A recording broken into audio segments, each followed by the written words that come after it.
The common roll is the principal document that ensures that all who are eligible to vote exercise their democratic right and that the process of election is assured with unquestionable integrity. It was unfortunate that many eligible voters could not cast their votes due to the absence of their names. I suggest that the power to update and maintain prudent records be decentralized back to the provinces. We need to ensure that the future elections are violence-free. We need to explore options such as biometric identification and electronic voting. We must set new standards and hold ourselves to account through the adoption and execution of these standards. Our constituents expect this from us, and we must deliver to the expert in place broad parameters that created this nation. It is now incumbent upon each of you to determine and deliver important reforms that must set a solid foundation for the next 50 years. It is especially incumbent on the Marape Rosso government to lead strongly and establish the right development parameters to get over the line within the next 3 years before we celebrate our 50th anniversary as an independent nation in 2025. Let us do this for our people. Key focus areas for the government going forward: targeting broad-based economic growth by increasing the number of our population in the production of goods and services and downstream processing will not only grow our economy, but importantly, benefit our people to earn an income during these difficult times. Mr. Speaker, we must ensure that the SME policy is fully implemented and is made conducive to meet our people's aspirations. We have praised ourselves enough about the abundance of natural resources we as a nation are blessed with. It is important to identify the root causes of those problems and put measures to tackle these problems. The youth unemployment, tribal fights, and rural urban migration are some of the major challenges that is facing our nation.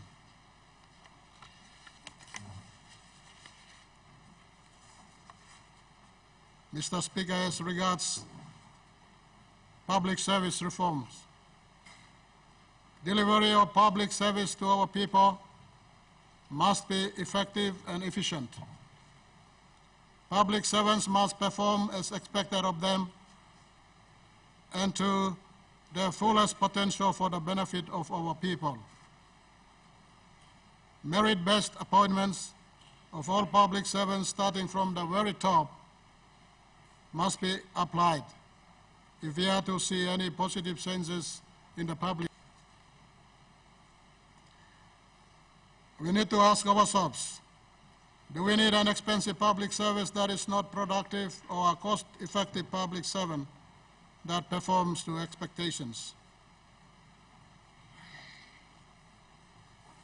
Demarcations of powers and responsibility. Mr. Speaker, it is equally important that let me draw your attention to Section 148 of the Constitution, which is very clear on the demarcation of roles and responsibility of politicians in terms of issuing directives to public servants. In fact, Section 148, subsection 2, and subsection 3 does not confer on a minister any power of direction or control over the bureaucracy. This requires leaders to work in close. Going overseas to get treatment remains favorable to only a few who can afford.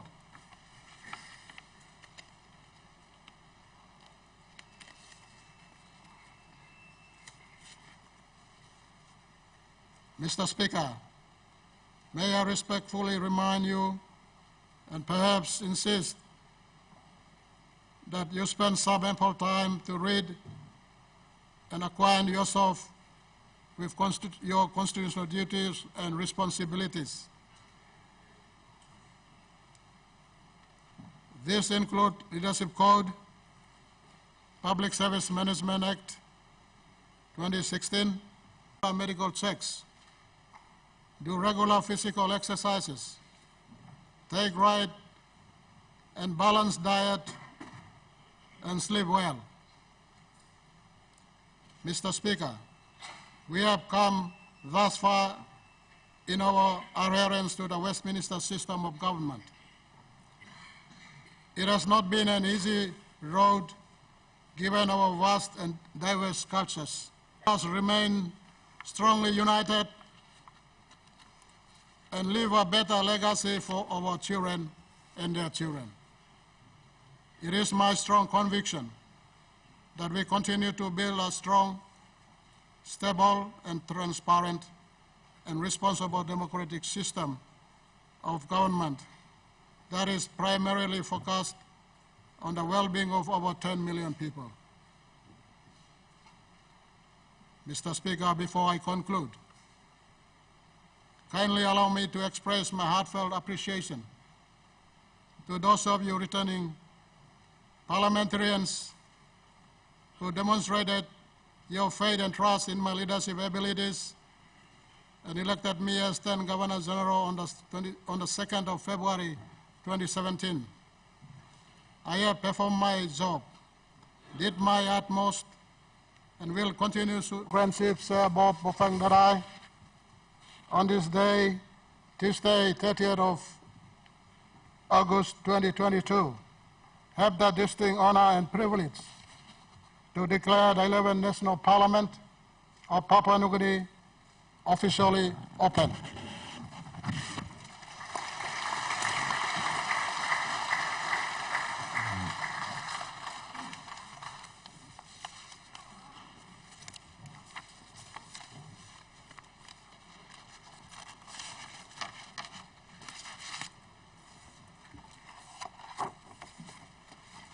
Honourable members, His Excellency the Governor General of Papua New Guinea will now retire.